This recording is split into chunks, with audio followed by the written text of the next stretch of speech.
Russia's news agency TASS says talks with the US aimed at bringing about a ceasefire in the war in Ukraine have now resumed in Saudi Arabia. President Trump's special envoy Steve Witkoff says he is confident real progress can be made. The US wants to secure a ceasefire in the Black Sea, building on progress last week when President Putin said he would order a 30-day pause on attacks on energy infrastructure. The US delegation held talks with their Ukrainian counterparts in Riyadh last night, which Kyiv has described as productive. In Ukraine itself, the Air Force says it shot down 57 of 99 drones launched by Russia overnight. Our security correspondent Frank Gardner, who is in Riyadh, explained what it's hoped the talks can achieve. The Americans are resolutely upbeat. I think they have a rather oversimplistic view. It's just the complexities of trying to reach even a ceasefire, let alone a full peace deal. You heard there Steve Witkoff, the special envoy of Donald Trump, saying that today, Monday in Saudi Arabia, I think you're going to see real progress. Well, what does that actually mean? I think expectations are having to be dialed back a bit.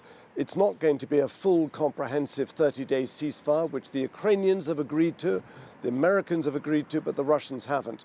Instead, what they're focusing on now, a short distance away from here, behind the bougainvillea-clad walls of the Ritz-Carlton Hotel, is the technical details of a Black Sea deal.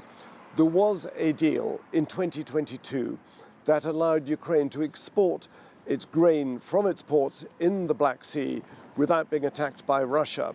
And in return, Russia wanted to export its own farm produce and wanted some sanctions relief. But that deal got cancelled a year later. The Russians pulled out. They weren't happy that the sanctions relief never happened. Russia, remember, is a heavily sanctioned country by much of the world. They want to revive that. Their economy is having quite a lot of difficulties, as is Ukraine's, and they want to talk about that. So I think it's a fairly limited aim today. The Americans are saying, well, if we can at least achieve that, then we can build on that to have a full ceasefire that protects energy infrastructure, oil depots, things like that, and eventually stop the fighting on land. I'm not seeing any great appetite for stopping the fighting on the land from Moscow, because they are slowly winning there, very slowly, incrementally, pushing the Ukrainians back.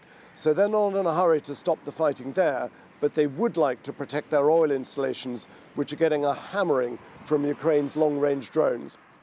And there does seem to still be a huge gulf in demands between what Ukraine is willing to accept when it comes to a ceasefire and what Russia is willing to accept. Is there any sense that Russia is moving on its demands at all? Not that I can see, no. I mean, the Ukrainians, I think, are still very bruised by that horrendous encounter in the Oval Office on the 28th of February, where President Zelensky got a real dressing down from Donald Trump and his vice president, J.D. Vance. And since then, they've been taking a lot of advice, including from Britain's national security advisor, Jonathan Powell, who said to them, look, you've got to keep the Americans on board. You cannot afford to lose US support. The problem is that the American view under this administration, the Trump administration, is very close to Moscow's view. It's quite different to that of the Biden administration. It's quite different to NATO's view, which is very clearly that Russia is the aggressor, that this was an unprovoked invasion by Russia of a sovereign country in 2022. That's not Steve Witkoff's view. He's been making his views known that they are basically almost taking the Kremlin line. Frank Gardner there in Riyadh. Well, earlier I spoke to Alexander Moresko, Ukrainian MP and chair of the Foreign Affairs Committee, on what he hopes will come out of the talks. We don't have high expectations. We understand that we have negotiations not with Russians. We have negotiations in Saudi Arabia with our American partners. And this is not about political decisions. These negotiations are about technical details. But again, everything depends on Putin, and he's not interested in ceasefire or peace, and he is a major hurdle on the way to ceasefire. Ukraine has agreed unconditionally to Mr. Trump's ceasefire proposal. Russia, Putin has rejected it, and that's why I don't have high expectations. So what would be a good outcome from these talks? Well, I think on a positive note, it would be great at least to have partial ceasefire with regard to critical energy infrastructure, our power grid. But again, we have seen many times that Putin makes the promise and then he violates it immediately. That's why even it might be the best result, the best outcome. But again, I remain doubtful. President Zelensky has said that Vladimir Putin needs to be pushed, in his words, to bring an end to the fighting. How can he be pushed? What do you think incentives can be given to him? A carrot or stick here? Well, in case of Putin, he takes carrots as a sign of weakness, unfortunately. It doesn't work that way. And the thing is that you don't need negotiations because he will never honor the result of negotiations or some kind of agreement. The only way to deal with Putin is from the position of strength.